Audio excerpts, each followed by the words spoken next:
Today's episode is brought to you by Squarespace. The watch world is essentially all owned by three major conglomerates, and today we're talking about my favorite one, LVMH.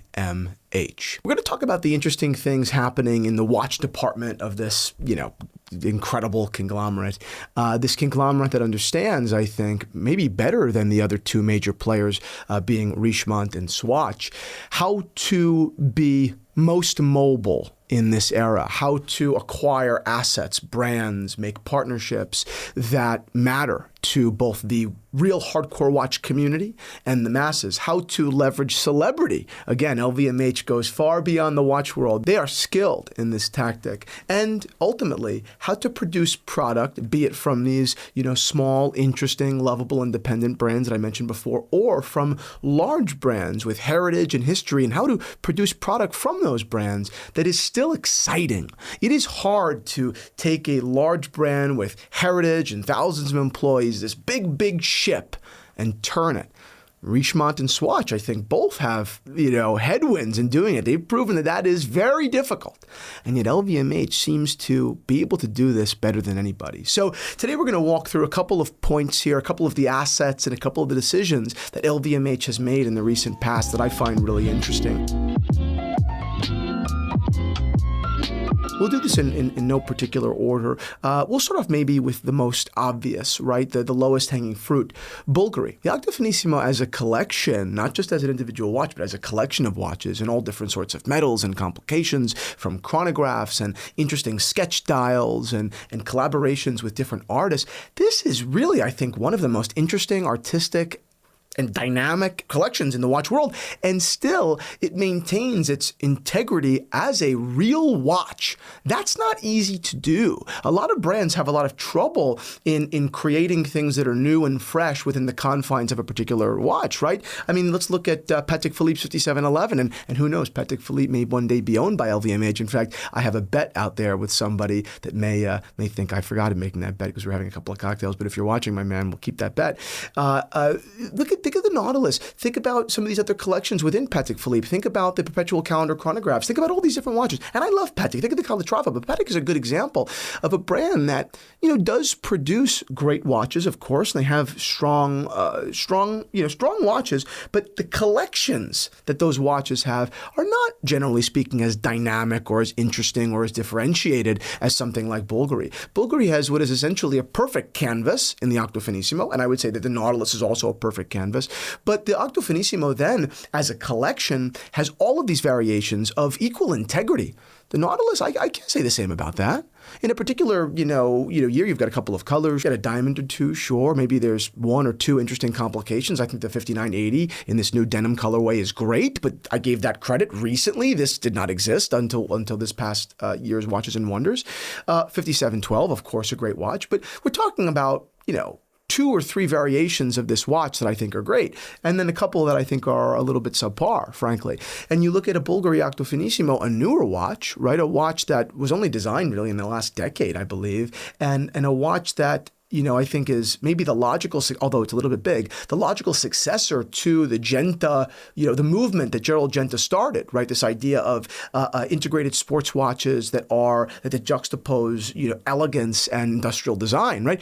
Okay. The point is, this isn't a love letter to Bulgari. The point is that the Octo Finissimo and that whole collection by Bulgari under LVMH has really shown to the world that at least one brand at LVMH truly understands watchmaking and design and collaboration and expansion. Now, those watches have crept up in price, which I've been a little bit of a critic of, there's no doubt, but the Bulgari brand went from zero to hero in a very short period of time. Okay, you rewind 10, 15 years, Bulgari as a watch brand was not respected.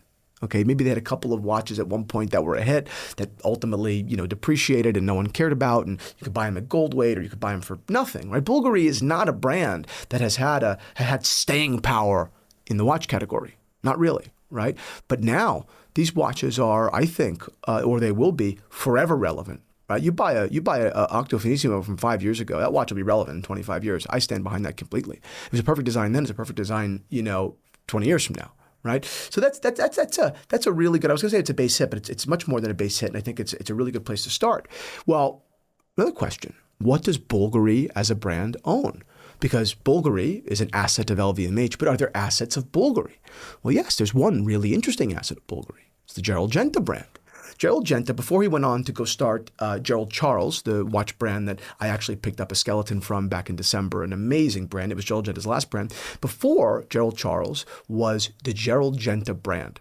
Okay, the Gerald Genta brand was, this magnificent place of design. Definitely abstract. Definitely went back to his roots as a jewelry maker, as a jewelry designer, not just a watchmaker. Right? Gerald Genta was fascinated with the idea of kind of garish jewelry watches, complex, ornate pieces, divergent in design. All these different shapes, shaped crystals, bizarre stuff. Right? Truly a wild mind, as opposed to like the Royal Oak and the Nautilus, which are fantastic watches and fantastic designs, but, they are relatively tame. These Gerald Genta watches were just absurd. They were like a fever dream between a jewelry maker and a watchmaker together, right? Well, Gerald Genta sold that brand to Bulgari back in the 1990s. I believe it was 95. I could be wrong. I think he got like $20 or $25 million. He went on to live the rest of his life very happily and now is looked at posthumously as one of the greatest influences in the watch world ever. The Gerald Genta brand essentially, died on the vine. In the words of Larry Boy Barisi from The Sopranos, died on the vine. Well, what does that mean? It kind of just faded off into obscurity until recently. And this will be a good segue into the next conversation. The next brand we'll talk about is Zenith. But it faded off into obscurity until TikTok. Really? Right? And maybe some of you will roll your eyes at TikTok, and I don't know. Let's keep this, out of, is it rotting the minds of children? But I can definitely tell you that TikTok has made way for significant movement in the watch industry, particularly the vintage watch industry. Things that were never appreciated have caught on like wildfire. These Gerald Genta watches being among them. There are, leaders, there are, thought leaders. What's the term I'm looking for? KOLs. No, I'm talking about influencers. There are influencers sorry, Sam. If you work in healthcare marketing, shoot me an email at c@lmfnyc.com. All I'm ever thinking about is healthcare marketing. These influencers on social media that have these interests, right? Their own interests, and through this medium, they had no journal, they had no blog. They were on no mediums really, but now through TikTok, through the ease and the virality of TikTok, they've been able to set collections ablaze. It became amazing. And that's what happened with Gerald Genta watches. Now, Gerald Genta watches are owned by Bulgari. Okay, so now this is an asset that was purchased 30 years ago that no one's really thought about very much since, and they've resurrected it. Okay, fine. Well, they released their first watch very recently called the Orson, and this is a design that Gerald Genta had designed, back in the day. So this is not a reinterpretation, but they're bringing back to life an old design that had once existed. In many ways, it's a bit of a reissue, but I think it stands on its own 2 feet. I think it has its own merit. I think this is a cool watch. Is this the first Gerald Genta watch I would have resurrected? No. I think there are cooler Gerald Genta watches out there, that are, wilder, but maybe this is a good way to start, right? I have my little opinions here and there, but far be it from me to, judge LVMH's rollout strategy, right? I mean, I'm sure that they've got a grand plan here, and this was the right move. Soft launching kind of the brand back into popularity, and I think that LVMH absolutely has the ability to oh my God, it's an understatement, to make this brand great again, really famous again. The other brands, Audemars Piguet and Patek Philippe, have made far too much money off of the Gerald Genta name. It's about time that the person who owns the Gerald Genta name begin to cash in on that all the more. To keep in mind, LVMH doesn't own Patek Philippe or Audemars Piguet. Those are 2 independently owned brands, right? Family-owned brands. So it's time that LVMH, the Arnault family, et cetera, say, we're going to steal the market share. We're going to ride the wave of popularity here. Today's episode is sponsored by our friends over at Squarespace. I have been an ambassador for Squarespace for years now, not just on the YouTube channel, but in the public. As an entrepreneur who has trusted Squarespace with their digital presence for 10 years, a decade now, I couldn't possibly, through my experience, be more of an advocate for this brand. I don't just recommend that you check out Squarespace and reserve a domain and start building a website if you're starting a new business. Of course, if you're doing that, go ahead, definitely. But also, if you own a business, operate a business, have a website, and maybe you're even happy, or at least you think you are, I seriously recommend exploring Squarespace. It'll take you virtually no time to see so clearly that the systems and tools they've implemented that enable you to build a larger, more functional, more beautiful business with a higher perceived value, right? With a higher level of functionality through their SEO tools, through their flexible payment system, through their fluid engine, through their drag and drop, through their client invoicing systems. I mean, Squarespace isn't just a website generator that maybe we thought it was 10 years ago. Squarespace really is a business partner that gives you all the tools that you need right at your fingertip, and you don't need to be a computer whiz to run a Squarespace website. You don't need a huge budget like you would with a big fancy web developer either. When I was starting my business, I didn't have either of those two things. No computer savvy and no money. So Squarespace was a godsend. And today, their offering has just gotten better and better and better and more intelligent. Again, their SEO tools, incredible. Getting you search rankings, increasing the health and the value of your business. I couldn't possibly recommend you using Squarespace more. So head on over to squarespace.com/Theo Harris for 10% off your first website or domain. Thank you to Squarespace. Let's get back to LVMH. One quick note before we continue, what I think is interesting here, and I'd never known this before because I was unfamiliar with Orson. Basically, I recognized it vaguely, but not in detail. This Genta Orson reminds me of a little-known Cartier Benoit, actually, that I think is a bizarre watch. I like this watch quite a bit. They call it the Benoit Longuet, but clearly there's more going on here. Pavé dial, sure, but you've got this case that is reminiscent in these like kind of Clou de Paris pyramid, sort of, sea urchin, whatever case that clearly looks like it's from the Clash collection, but it doesn't fall under the Clash collection. Kind of a weird little thing. Not going to make a big deal out of it, but it does seem a little derivative of, it does seem derivative of Genta's Orson. That being said, we all live in the same world and see the same, see the same influences. So I think it would be like, I think it's Fellini that would basically say if I'm paraphrasing, it's not Cartier that stole from Genta, it's that they both stole from a sea urchin, right? So it's kind of interesting. Moving away from the Genta brand, and I think so much more is to come in that brand. I touched on TikTok a little bit. I touched on social media, and I think that this is going to be a really interesting, race.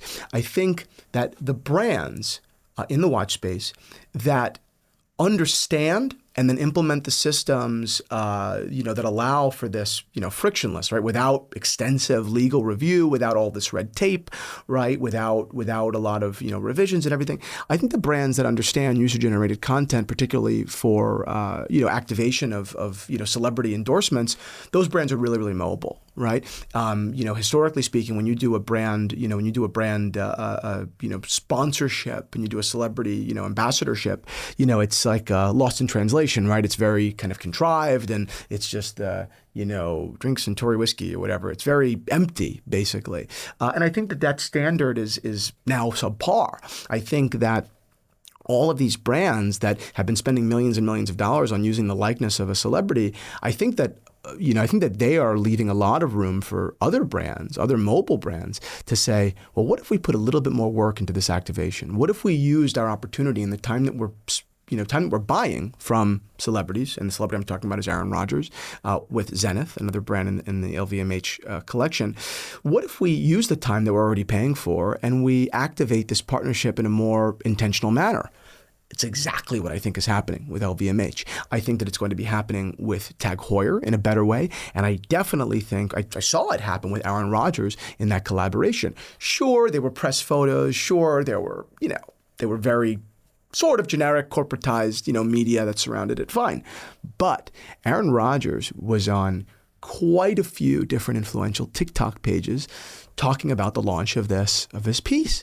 Now that is, if you think back, and it's to a different level, but it is still right within the same world and same idea, that is what I've called before a really literate partnership. That is using, I use that term in respect to John Mayer with Audemars Piguet, right? That is taking a brand partnership and instead of just using the likeness of somebody, saying, hey, if I can make this ambassador literate in our brand language, our message, our history, our why, our how, then we can get a lot more money out of this engagement. And I don't even think the cost changes really. Not really, not in any meaningful way. I don't think, right? I think that someone like Aaron Rodgers is very happy to be working with a prominent watch brand. And if it means that, and if it's not more legwork, but the brand organizes these, better activations. I think it increases the value of the partnership exponentially, and it allows a brand like Zenith, in this instance, to capture the attention of the users on these social platforms, TikTok being primarily used by Gen Z and millennials, right? And Gen Z and millennials are basically, they're I was going to say fair game, but that's not even what I mean. I mean, they're uncharted waters, right? In many ways, it's unclaimed land. These are people whose opinions and allegiances have yet to be solidified and informed completely, right? These are people that very well could be diehard Zenith fans. They're ready to be sold, right? They're ready to be, activated as consumers, So I think that LVMH gets that, and they get it better than virtually anybody else right now. I do think there's a lot of time for people to catch up. I don't think that Richemont ever will. I think that Richemont sucks at this. I don't think they understand. I don't think they understand this stuff at all. I think that Omega does a good job doing, partnership activations, but not great. I think it's still too corporatized, too trading on the likeness. I don't think that people are buying an Omega because they saw Joe Jonas wearing one. But if I hear Joe Jonas say something really intelligent and kind of cool about it, now I got a shot. At scale, especially. I'm not just talking about selling to Christian Zerone, right, the watch guy, but I'm talking about selling to the masses. Salesmanship matters, right? Maybe it didn't matter for a while. Maybe, the bar was lower. You could use celebrity face. But now the competition is so much stiffer that salesmanship matters, and you have to activate those partners. Okay, another couple of little brands here. Little brands. Daniel Roth, another incredibly important brand. Recep, one of the most important watchmakers, young watchmakers living right now, of Akrivia and of his own name as well. Daniel Roth is owned outright by LVMH, and I believe that in their hands, this brand will be brought back to life and, probably be a very small manufacturer, relatively speaking. I mean, of volume of watches, but an important manufacturer, right? They'll be able to understand and leverage the kind of brilliance of the brand, like this independent spirit.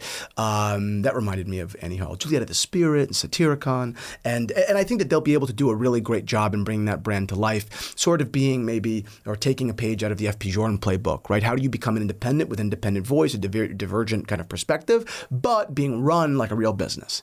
Being run like a real business that isn't just dependent on the will of one man, like an independent brand where there's so much elevator risk that the brand has a hard time getting value and maybe it's just an art project. No, LVMH can build Daniel Roth to be a really valuable, right, asset. Akrivia as well. I don't believe they own Akrivia outright, but they're in a long-term, I think it's a 5-year partnership and collaboration. And in that, they're with Recep as well, the man behind the brand.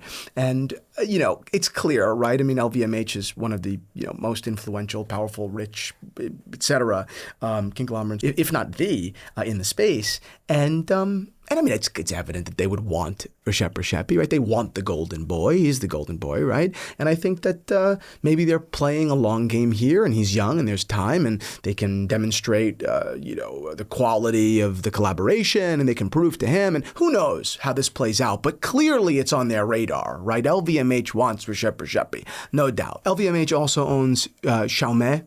And, this brand is really exploded on the secondary market lately. Do I think that there's tremendous legs here? Not necessarily if they were owned by anybody else, but leave it to LVMH to see something happening in the world and pivot and move quickly and accordingly. And I think that they could actually create much ado around this, little spark of attention that the brand has received in recent, months. It's only been months. I could see this happening. The brand just moves so quickly. They're just so smart. Finally, the last one here is Louis Vuitton. Louis Vuitton is a brand. They released a Tambour about a year ago. I'll talk about it in a second. They just released the Escale now. They're doing a good job. I'm not a huge Tambour fan. I just don't love the design. But that being said, I don't love integrated sports watches. I'm not the target buyer for that watch. I think it's a little bit round. It's not perfectly for me. That being said, a lot of the watches in its vein are not exactly for me either. I'm not the biggest fan of Moser's Streamliner. I love Moser as a brand, and frankly, I love the Tambour on paper. I love the what's gone into the design. I love what's gone into fabric to temp and the movement manufacturer. I think the watch itself is fantastic, and I think that it represents value. I think that maybe the Louis Vuitton name on on the dial, it may be a little bit of a drawback. Maybe a lot of people don't want Louis Vuitton on their dial. That's probably true. But Louis Vuitton understands that the only way to change that behavior or change that perception is maybe by force. But a fantastic watch. Then you look at this Escale, and this is fantastic. I mean, this is right up my alley, of course. I actually like it in the platinum with the meteorite the best. I think it's a great case. I think it's a pretty dial. I think this is a great watch. Is it the Calatrava that I'm buying, like the Calatrava comp? Probably not. I still would, there are other really great and beautiful time-only high-end watches out there. But I think if you really look at the details on the case and on the dial, they've just brought so much of the actual Louis Vuitton brand heritage into this design, right? You look at this strap-like, almost leather-like, construction, as if it's a, trunk on a, ship in the, in the 20th century, right? That's really cool, right? On these steamships. So they've done a great job with this piece. I'm still not Team Louis Vuitton watches. I'm not going to buy one. I'm not really interested. I did like their World Timer from years ago, but that's neither here nor there. Just because I'm not going to buy a Louis Vuitton watch tomorrow, doesn't mean I won't be seriously considering a Louis Vuitton watch 2 years from now. This is a long-term play. They are absolutely putting the systems into motion or systems into place that will build over 5, 10, 15, 20, 35 years. The Arnault family is thinking 100 years down the road, probably even further. I think that we could be considering these watches in 3-5 years. I mean, think about how many other things we never considered until we did, but never thought we would until we did, right? I think that there's definitely a world in which going down this path, if they keep performing like this, that they find a design that really resonates with the watch community in a huge way. Do I think that they could activate their Bradley Cooper partnership better? I definitely do. They seem to be very close. They seem to be friends. And I think that Bradley Cooper could be a more active ambassador, even with the same time commitment, right? I think that they could invest money in making the most out of that, and other influencers as well. Obviously, there are other brands outside of the watch world, have done incredibly well with ambassadors and with culture and with references, a lot of which they never even paid for, right? Think of all the rap songs that have, referenced Louis Vuitton or Dom Perignon or Veuve Clicquot or all these different things. So if anyone understands it, it's them. But this is a long-winded episode. It's definitely not clickbait. This probably won't even get that many views because it's kind of a, niche subject. But I wanted to share it with you. I think it's very interesting. And I think that Louis Vuitton, LVMH, watch department, has really young blood in it. You know who you are out there, and they're doing a fantastic job. And I look forward to celebrating their successes in the future. And I wouldn't be surprised at all. I would laugh, actually, if in 3 or 4 years I had a Louis Vuitton branded watch on my wrist. That would be hysterical because it would be the real proof that at that company, I mean, anything is possible. Anything is possible, Louis Vuitton. I mean, it's amazing. So that's it. I hope you guys enjoyed this episode. Thank you to Squarespace for sponsoring. If you'd like more discussions behind the scenes, go ahead and subscribe to The Zero, which is our private podcast. And I look forward to seeing you all again soon.